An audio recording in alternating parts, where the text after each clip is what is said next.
السلام عليكم ورحمة الله وبركاته. maanta waxa ilaahay mahadiya oo ilaahay ugu mahadnaqaynaa oo sharaf iyo farxad ah inaan isugu nimid dhimbil riyaale oo gal weyn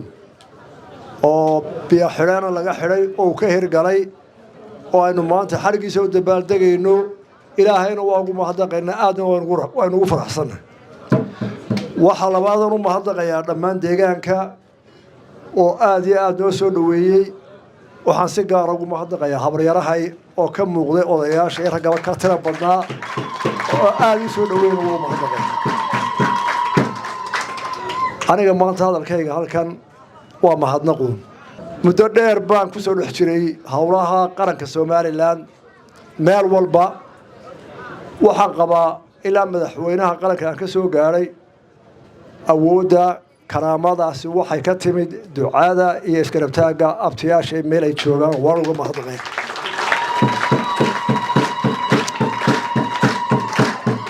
waxaan amaanay ducahayna idin maayo siyaasadda waa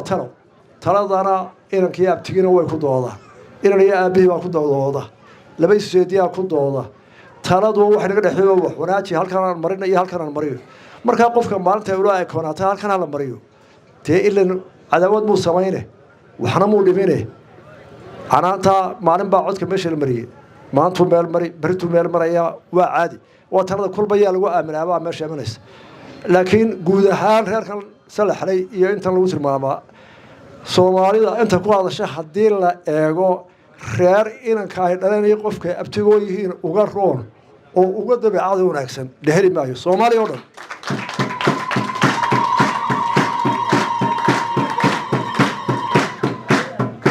ninka ciidan meel u joogaba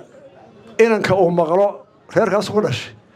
halkaas raba abtiba ku horeeyo ku sarakacaya gabadha ka hortimaada habar yar bay koranaysaa nin nasiib baa abtoo noqda nin nasiib leh ayaan baa abtoo habar yar noqda ciidan gale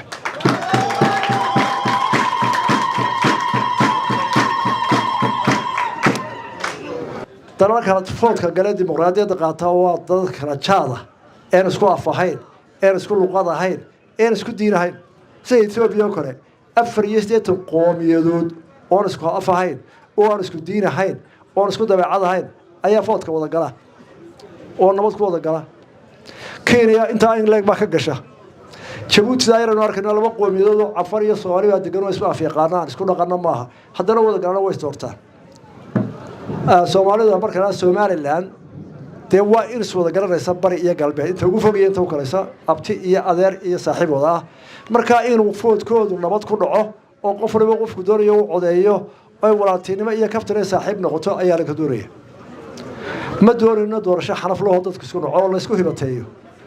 qofka doorashada soo gala dadka cod buu xaq u leeyahay iyo maxay kula tahay hawsha mamadu haduu ilaawar mood karti ka joog hooyada waa ku oran kartaa aabaha waa ku oran karaa walaalka waa ku oran karaa artaa ma qaad karti ka joog deeceeb maaha marka xitaa qofka doorashada doonaya dadku ku hibateeyo de waa nacas marka hore soo dooran qofka umadu doorato ee loo garto ee la isku raacay kii mucaaradka aan ugu haniyeeyaa dadku dhan buu dhuxbiyay dadku dhan mas'uulkay ma xisbi ay doortay anugu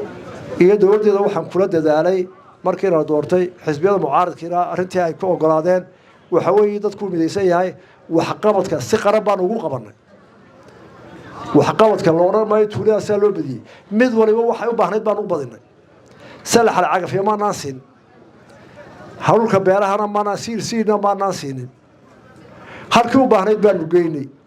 haday beer tahay halkee ku baahan tahay hadduu xoolo qad yahay halkee buu ku leeyahay hadduu buuro leeyahay wuxuu uga baahay hadduu bad leeyahay dooyaanu siinay oo xoolo ciidaa ka badan ma beddelagay markaas la xalaadii afar meelood biyo loo qoday warde waa oo mar dhulkan hawdku qofkii ku soo karoon baa garanaya maal hore anu ka sheekeeyo oo weyn aan joogo aad ugu mahadnaqan waan sheego te anigu aanu degan qaroonleeyaha aanu jooga oo xoolo ku raacaya 950kii ayaa awrkii aanu ka soo raray in qaroonleeyaha hargeysa laga soo dhaamiyay oo 7 cisho biyo sugan ragii soo dhaamiyay kii u dambeeyay 2020kii buu dhintay beeldhanna way ahayd oo reer Hargeysa aad ka dagool dhan ah aan reer qura ahayn qof waliba wuxuu yaqaan uu nugul yahay biyaha ciidda uu nugul waa garanayna xeelashii laga cab jiray waa garanayna dhaanku intuu soconayo waa garanayna marka haddii la yiraahdo halka biyaha baan loo dhaweeyo dad badan ayaa wax ka sheega oo maaga oo aad iyo aad yani aan dadka aqoon u lahayn marka dee meel walba wixii joogan baa la geeyey waxaa loo geeyana waa hantidii qaranka ka dhexaysay oo waxa qaranka dee waa la wada leeyahay qof waliba cashuurta uu bixiyaa marka in qolana wax dheeraada la siiyay ma aha meel walba wixii lagu badiyay haddii la sheego waa waxay u baahnayd taana intaasaan ka idhi biyaha badan la tirinayay waxa la geeyey bari baa la geeyey biyo badan bari baa la geeyey bari wuu baahnaa biyaha way ku kala fogaayeen kaana intaasaan idhi foodka aynu gelayno waxaan ilaahay ka rajaynayaa inuu wax inoo kordhiyo mooyaan waxbay naga xumayn dhibaatada timida dhalinyaradu waa tu dhaqankeenna ku timid dhaqankeenni waa isbedelay halkaynu ka tabayna ee buuqa ciyaalkan baabus fuulaya iscaaya ee baalkan tiktoka isu abtirsanaya ee ceebta socota waa waxay nagu soo kordho adduunka dhamana qabo taana waxaan u baahanahay wixii keenay hore inaynu aad loo baran dhalinyarada halka wax ka xumaadayna waa halka oo dadka xishoodka xitaa iyo wixii la soo ah ku yareeyay foodka waxaynu ku dooranaa Soomaaliland midnimadeeda iyo koruqaadkeeda inaynu ku doorano qofka waxaynu doonaynaa in dadka kala garanaya wax u qaybiya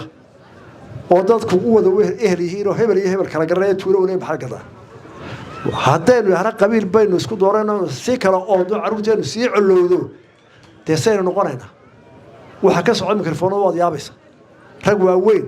oo doonay dalka xilka qabtaan haddaan reer hebel lahayn warde taas waxay baantay wax laga bedelo wax kala qaybsamaan ma nihinba inagu ba isla badan 6 milyan baynu nahay 6 milyan marka ummadda loo eego dawladda hadee waa maxay 6 milyan waa wax yar aad u yar soo garanaysa halkaas in wax ka daweynayna doorashadu way noo dhacaysaa qof walba qofku jeclaad ugu ridi doonaa waxaanu ilaahay uga rajaynaynaa mid hore inoo maraysan noqoto abtiyaashay ducadana waa ka aamiin aadna waa u mahadsantihiin waana din mahadnaqaynaa mar walba aad iyo aad baan u soo dhaweyntiinii iyo qalbigiisa waana aad baan ka mahadnaqaynaa wasalaamu calaykum waraxmatullahi wabarakaatu